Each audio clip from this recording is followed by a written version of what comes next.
part 2 of this little 9/11 video here.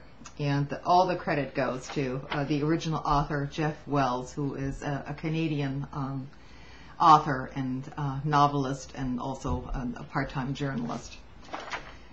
So, the suggestion that securing a pipeline across Afghanistan figured into the White House calculations is as ludicrous as the assertion that oil played a part in determining the war in Iraq.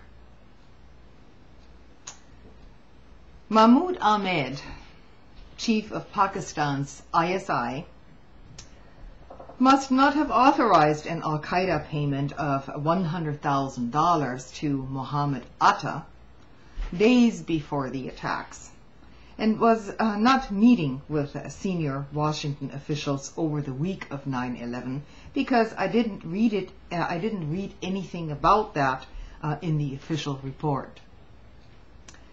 That Porter Goss met with Ahmed, this same chief of Pakistani intelligence, the morning of September 11th, in his capacity as chairman of the House Permanent Select Committee on Intelligence, has no bearing whatsoever upon his recent selection by the White House to head the Central Intelligence Agency.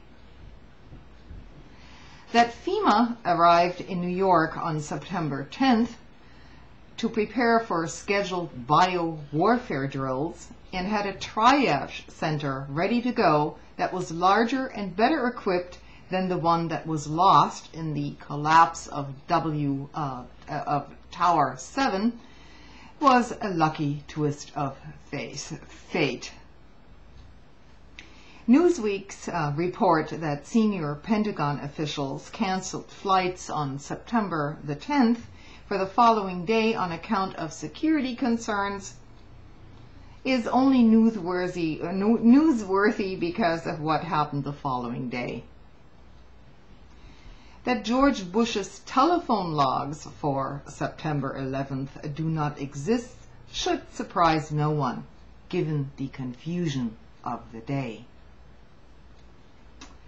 That Mohammed Atta attended the International Officers School at Maxwell Air Force Base, that Abdulaziz Al-Maradi attended Brooks Air Force Base Aerospace Medical School, and that Saeed Al-Madami attended the Defense Language Institute in Monterey merely shows it's a small world after all.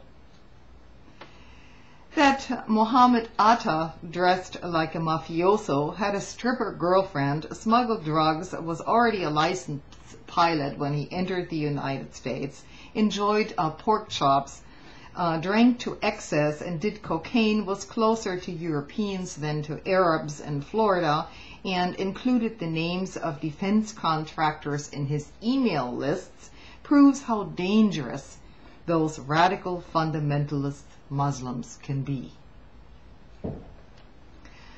Of 43 pounds of heroin found on board the Learjet owned by Wally Hillard, the owner of Atta's flight school, just 3 days after Atta enrolled, the biggest seizure ever in Central Florida, was just bad luck. That Hillard was not charged shows how specious the claims for conspiracy truly are. The Hillard plane had made 30 round trips to Venezuela with the same passengers who always paid cash, that the plane had been supplied by a pair of drug smugglers who had also outfitted CIA drug runner Barry Seal, and that 9/11 Commissioner Richard Benavisti had been Seal's attorney before Seal's murder, shows nothing but the lengths to which these conspiracy theory nuts will go. Reports of insider trading on 9/11 are false because the SEC, the Security and Exchange Commission, investigated and found only respectable investors, who will remain nameless, involved, and no terrorists, so the windfall profit-taking was merely, as ever, coincidental. That heightened security for the World Trade Center was lifted immediately prior to the attacks illustrates that it can always happen when you least expect it. That Hani Hanjour, the pilot of Flight 77, was so incompetent that he couldn't fly a Cessna in August, but in September he managed to fly a 737 or 767 at excessive speed into a spiraling 270-degree descent and a level impact on the first floor of the Pentagon, which incidentally, the only side of which was under reconstruction and basically deserted, really demonstrates that people can do almost anything once they set their mind to it.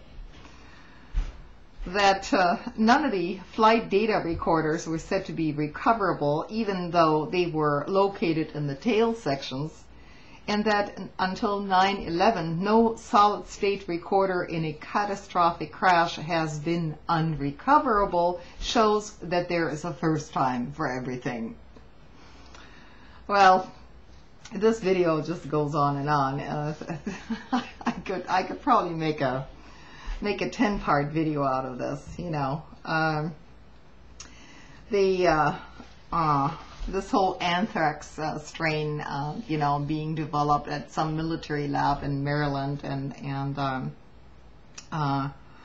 the White House balked at any inquiry into the 9/11 events initially, and then starved of funds and basically made a big hogwash out of it. And of course, you know, the first chairman was supposed to be Henry Kissinger. It just goes on and on. The commission chair, Thomas Keane, is, like George Bush, of course, also a Texas oil executive who had business dealings with reputed Al-Qaeda financier Khalid bin Fazuz. Suggests that Texas is smaller than they say it is. Anyway, like I say, this is a great little essay. I'll put a link to the entire essay. You should read it. And so that's my take on 9/11. No, we haven't seen the half of it. Good night.